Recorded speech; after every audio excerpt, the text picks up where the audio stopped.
While we wait for free masks from the federal government, the state is already providing N95 masks for students in our local public schools. 2 million masks are being handed out right now, and another 6 million, we're told, are on the way.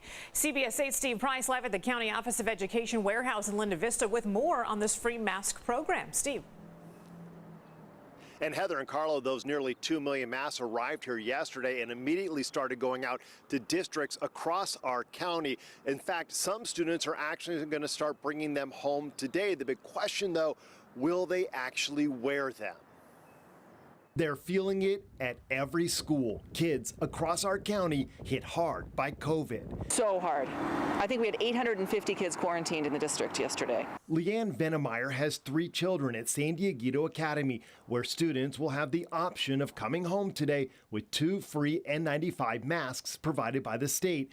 The superintendent telling them these masks are being provided for voluntary use. Students are not required to accept the masks. However, if they do, we ask that they use them. Students are required to wear masks, but not, at this point, not N95 masks. Stacy Brandt is with the County Office of Education. They're the ones distributing the masks from the state to districts across the county. So far, they've received about 2 million of them and are expecting another 6 million soon. So how many masks will each student get? It's up to the districts how they determine to distribute them, but with the full allotment, there would be enough to give 10 to every student and staff member in local school districts. Here's a picture of the mask. Notice the straps go over your head, not around your ears. So will the students wear them? You can lead a horse to water. They're all wearing masks. They're really good about it. These students are really good about wearing masks in general. Where they wear the N95s that go over their heads, honestly, I doubt it. That said, Leanne appreciates the effort not only to try and slow the spread, keeping people out of hospitals, but also to keep kids in school. For the mental health.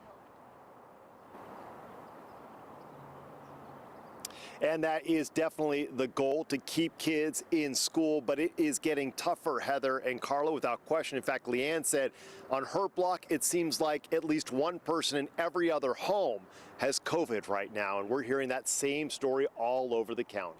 Now, Steve, when it comes to these N95 masks, you mentioned that they will be available from everyone from the youngest students, the kindergartners, all the way up to the teachers. Do you know if they come in different sizes? So interesting that you asked that, Heather, because all of the masks they've received so far are larges. Obviously, those are not going to fit those little kindergartners. So what they're doing is they're sending those masks to the middle schools and the high schools and then to the staff at the elementary schools.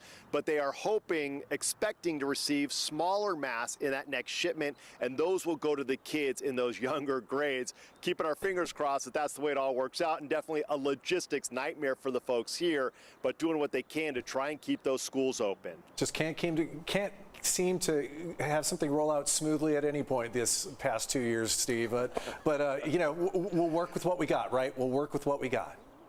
As soon as we figure out what we're doing, something else happens, and then we don't know what we're doing again. Yeah, so. whole whack-a-mole. Steve Price reporting live. Thanks, Steve.